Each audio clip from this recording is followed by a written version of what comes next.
Yo les gars, j'espère que vous allez bien. Alors aujourd'hui une nouvelle vidéo, une vidéo spéciale aujourd'hui parce que les gars, j'ai un invité pour nous, un merengue.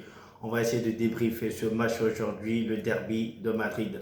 Mais avant tout d'abord les gars, avant de commencer la vidéo, n'oubliez pas de vous abonner, c'est très important. Bon, avant de commencer, je vais le laisser, il va se présenter à vous. Allez, vas-y.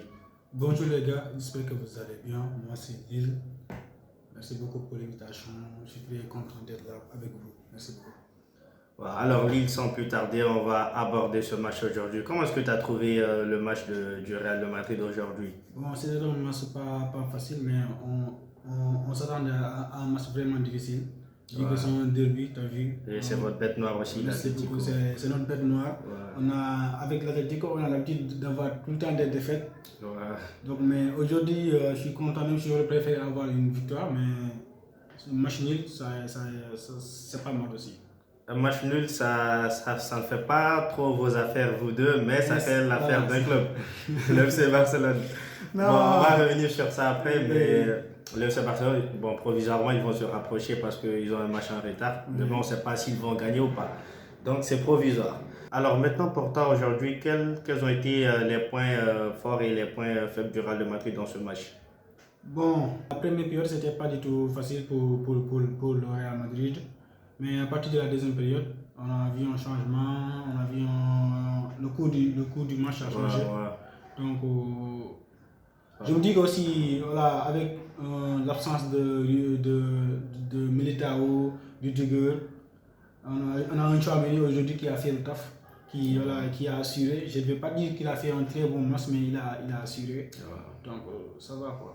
Ouais, parce qu'on se posait aussi énormément de questions sur cette charnière avec avec la blessure notamment de Rudiger. Est-ce que cette charnière, comment dirais-je, Tchouaméni, Asensio, est-ce qu'elle va fonctionner? Aujourd'hui, on voit qu'elle a très bien fonctionné. Et penses-tu que bon, ça présage quelque chose de bon pour vos prochaines échéances, notamment en Ligue des Champions? Bon, sérieusement, j'aurais préféré revoir Rudiger revenir et revoir Tchouaméni jouer à son poste habituel. Ouais. Même s'il est plus fort là-bas que jouer en défense. Ouais. T'as vu? Mais bon, on n'a pas le choix. On fait avec les moyens du bord. On fait avec les moyens du bord. Donc, Tchouaméni, aujourd'hui, il a assuré. On a aussi Franck Garcia qui a fait un très bon match.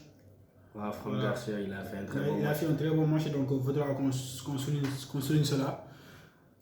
Est-ce que c'est pas aussi un message que Carlo Ancelotti a lancé à Mendy parce que bon, dans un derby, dans un match de cette envergure, il a décidé de mettre Franck Garcia au lieu de Mendy. Est-ce que cela ne veut pas dire que lors du prochain match, lors de la Ligue des Champions bien sûr, il va mettre Eric Garcia? Bon, sincèrement, moi j'aurais préféré voir Franck Garcia jouer parce que à chaque match, il fait une différence, t'as vu? Ouais. Il est performant. Donc, lui aussi, il vient d'arriver, il est nouveau dans je crois le qu'il club. a une longue marge de progression Bah oui, aussi. bah oui. Concernant Mendy, c'est un joueur qui n'est pas Constant. t'as vu, deux fois il est là, deux fois il vient, il fait un très bon match. Le lendemain, il vient, on ne comprend pas, on dirait, t'as vu. Il fout tout en l'air. Merci beaucoup. Je vois. Maintenant, bon, dans ce derby, je trouve qu'il y a eu deux périodes. Une période pour l'Atlético de Madrid, notamment la première période, et une seconde période pour le Real de Madrid. Notamment, c'est dans cette seconde période qu'on a vu des joueurs comme Vinicius, des joueurs comme Bellingham se réveiller. Penses-tu que leur réveil a été trop tardé dans ce match et que s'ils s'étaient réveillés un peu tôt dans le match, ça aurait fait la différence? Bah oui, forcément, ils ont attendu jusqu'à encaisser un but pour après se réveiller. Et c'est quelque chose qu'on ne peut pas accepter dans un grand club. Je préfère voir depuis le début du match cette intensité qu'ils ont proposée à la seconde mi-temps. Tu as vu? Peut-être ça, on n'aurait pas pu avoir encaissé ce penalty, tu as vu? On aurait pu éviter ce penalty-là.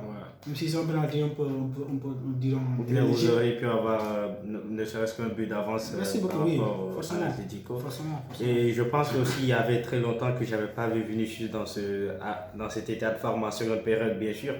Et aujourd'hui, dans cette seconde période, Vinicius, il a mis de l'intensité. Il a fait la différence en tout cas. Ça fait longtemps que j'avais pas vu ce genre de Vinicius. Et je pense que s'il continue sur cette lancée, qu'il retrouve un peu son état de forme, ça va beaucoup apporter parce que bon, je sens un peu Kylian Mbappé tout seul. Je sens que Kylian Mbappé, certes, il est de retour, mais je le sens un peu seul par rapport aux grands joueurs qui l'entourent, comme notamment Vinicius Junior et Bellingham. C'est seulement Rodrigo, je trouve, qui ces temps-ci est au même rythme que Kylian Mbappé, je trouve. Oui, oui, aujourd'hui, Vinicius nous a montré qui est le vrai Vinicius. Aujourd'hui, il nous a ramené le Vinicius que nous connaissons, en fait, tu as vu.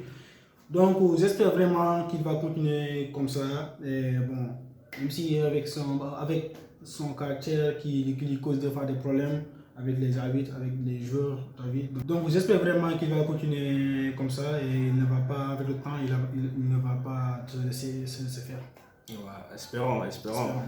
Bon, maintenant pour terminer, on va revenir sur ce penalty. Penalty ou pas penalty, selon toi? Pour moi, bon, il y a eu contact. Ouais, il y a eu contact. Il y a eu contact, mais c'est très léger. Aussi. C'est très léger pour suivre un penalty, en sachant que c'est un match vraiment important, c'est un derby. Ouais. Donc pour moi, c'est très léger, mais bon, j'accepte le penalty, mais c'est léger quoi. C'est léger, tu trouves. Et moi, je pense que bon, la balle était déjà passée et là, oui, il a sifflé. Mais ne penses-tu pas que bon, la peine que le Real de Madrid a apportée ces temps-ci va leur porter préjudice? Non, oui, non, en fait, je ne crois pas que les deux événements sont liés, sincèrement. Oui, le match, ça c'est un. Donc toi, tu penses que c'est indépendant de tous ces affaires extra-sportives et tout? Bien sûr, même si nous savons que l'arbitrage en Liga, c'est un problème. Ouais, c'est pourri. Ça c'est un problème, mais je ne crois pas que ça a quelque chose à voir avec sa plainte. Donc d'accord, bon, espérons que bon, l'arbitrage ça va changer parce que c'est pas seulement avec un seul club, avec tous les clubs en Liga, l'arbitrage il est pourri. J'ai l'impression que bon, la formation n'est pas bonne, la formation des arbitres bien sûr, et je trouve ça problématique parce que la Liga c'est l'un des meilleurs championnats d'Europe et je trouve que c'est pas du tout normal qu'ils aient ce genre de problème là. Bon, j'espère bien pour eux que cela va changer.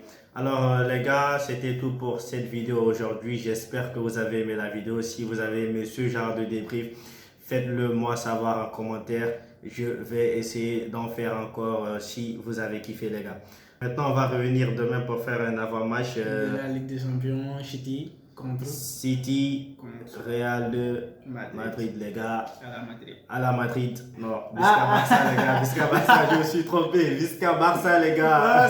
T'es là à 100%. On est en fond derrière City, les gars. C'est pas un vrai catalan. Bon, les gars, sur ce, merci pour avoir regardé cette vidéo. Abonnez-vous. À la prochaine. Merci. Les gars, portez-vous bien.